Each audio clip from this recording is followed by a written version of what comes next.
Welcome to the Real News Network. I'm Paul Jay in Baltimore. Perhaps the number one thing being debated in this U.S. presidential election is the question of where will growth come from? How will jobs be added to the economy? One side says government needs to get out of the way. There needs to be cuts in spending.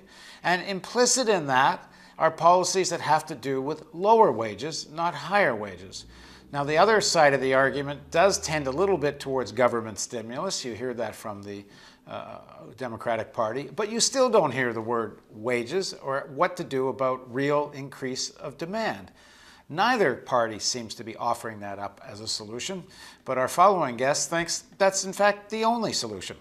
So now joining us from the Perry Institute in Amherst, Massachusetts, is Özlem Anaran. She's a professor of economics at the University of Greenwich in the United Kingdom. She regularly publishes research studies on globalization, income distribution, and business investment in publications such as the Cambridge Journal of Economics.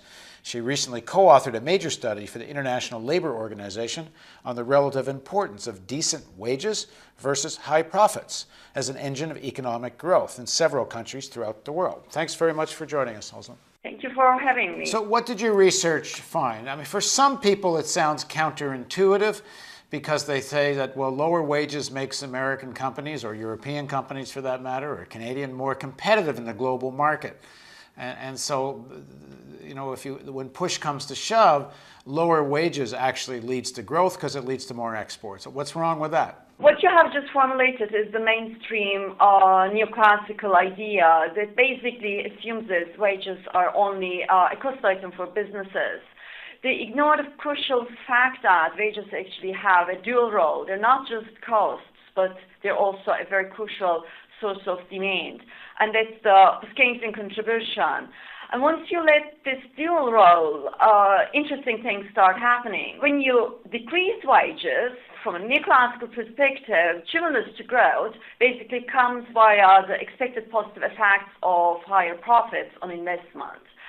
These effects might be true. There might be a direct positive effect of higher profits, lower wages on investments, but there are other important effects as well. And most predominantly, you have for sure a negative effect on consumption. Why? When you redistribute income from wages towards profits, when you decrease the share of labor in national income, consumption will decrease because propensity to consume out of wage income, or you can generalize that also as low income, is for sure higher than that out of profit income or rich income, the income of the rich households. In absolute amounts, the rich might be consuming a lot, but as a proportion to their income, they do consume a lot less than wage income earners and low income households.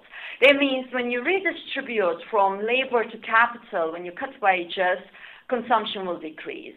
Investment in some cases may increase, but the increase in private investment is never enough to offset those negative effects on consumption. Let's dig into some of the numbers because, you know, what we're hearing in the elections is essentially that if you, first of all, to criticize profits is sacrilegious. It's certainly un-American. And that the reason for that is, as I guess you were getting to, is that people who make more profits take their profits, reinvest in new factories and new plants and stores, and that creates more jobs. So what are the numbers that disprove that? Let's first start by a simple figure, no particular technical sophistication. That's the figure that shows you what has happened to labor income as a ratio to GDP in the European Union, 15 old countries, 15 old EU member states, from 1960s to 2011. That's the data we have in the graph. So the blue line is the share of labor wage share. As you can see in that graph, up until the late 70s, there is an improvement in labor share in income, and then there is a very dramatic turn around the late 70s to early 80s, and there is a secular trend in labor share ever since. Now, the red line in the same graph is showing you what's happening to growth along with these trends, these developments in labor share. Indeed, if you look at average growth rates in the 60s and 70s in Europe and compare it with the average growth rates and the post-80s, growth rates have been much lower along with this race to the bottom in labor share, along with that very strong secular per capita redistribution of income. So this is a puzzle from a neoclassical perspective. From a post-Keynesian perspective, the answer to that is most probably European Union as a whole as a wage-led economy. And this is what we try to pin down in our empirical work for the International Labour Office. We literally try to estimate the effects of changes in income distribution between labor share and profit share on consumption, on private investment, and on exports and imports. So let's have a look at the euro area first. When you increase profit share by 1 percentage point, growth will decline, growth of GDP will decline by some 0.13 percentage point. In Britain, the effect is also negative. In the United States, the effect is quite stronger. A 1 percentage point for capital redistribution of income is dumping growth by some 0.8%. So basically, the assumed trade-off between wages and growth or wages and job creation is not empirically validated. And the legislation that has to do with unions and union organizing, which would be a force for increasing wages, is not even on the table in terms of making legislation that more facilitates organizing. If anything, it's going the other way, with the tax in various states in the U.S. on public sector workers, public sector rights to collectively bargain. Some of the union leaders I've been talking to think that the already incredibly low numbers of unionized workers in the United States, something like 6 or 7%, I believe, in the private sector, a little more in the public, but it could be half that within 4 to 5 years. So we're headed in quite the opposite direction of what you think is really the only way to end the crisis. Yes, the scary thing is it's not only one country doing it, we're all doing it simultaneously. And look what happens when we all dump the wages, redistribute towards capital simultaneously. In our study, in this table I'm showing at the moment, in the second column, we're showing what happens when profit share increases, not just in one country, but simultaneously in all of these major economies that make up more than 85% of world GDP.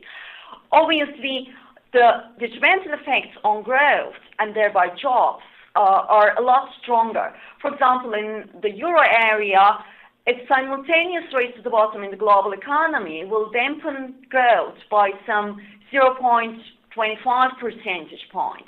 In the UK, again, 0.2 percentage point. In the US, the effect on growth is approaching to even 1% as an outcome of a 1% race to the bottom in the wage share.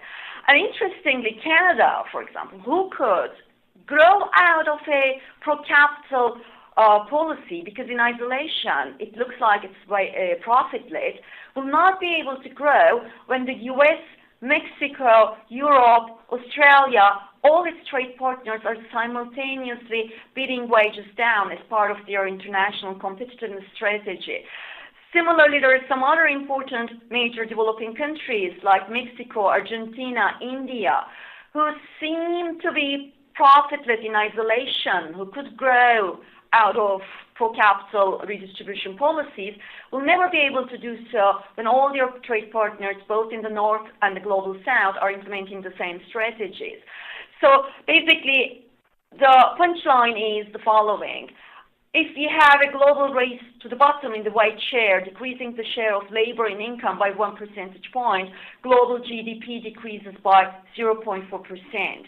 Reverse that argument, if we could have a pro-labor shift in income distribution, if we could increase the share of labor in national income by 1 percentage point, we would be able to increase global GDP. Why? Because planet Earth is not profit-led. Planet Earth is wage-led. Well, simply because we are not trading with Mars.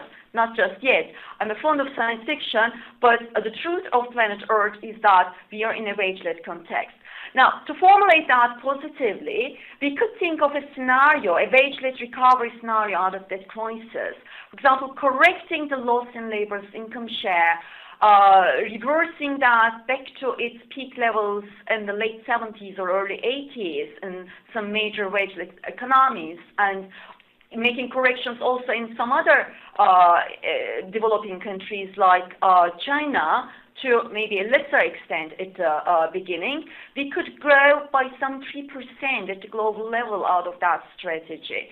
That will be something that would first reverse one of the major causes of this crisis, which is income inequality. It would stabilize growth patterns, and it will also create more jobs. It seems to me then, given that this point of view is not likely to be adopted by any of the people who are collecting these profits at the moment, certainly not the majority of them, because they all seem to think, après moi la déluge, I'll collect the profits today and the world can go to hell tomorrow. I guess it's up to ordinary people to kind of get organized and fight for higher wages, because I don't see where higher wages are coming otherwise. It can only come through empowering labor unions, and obviously particularly the unions in the north, if they could manage to improve their stance here, reverse the fall in labor's income share, they would be able to create a very large area of maneuver for the southern labor movements to be able to increase their own wages and go for a high-road egalitarian development strategy. Well, thank you very much for joining us today. Thank you very much. And thank you for joining us on the Real News Network.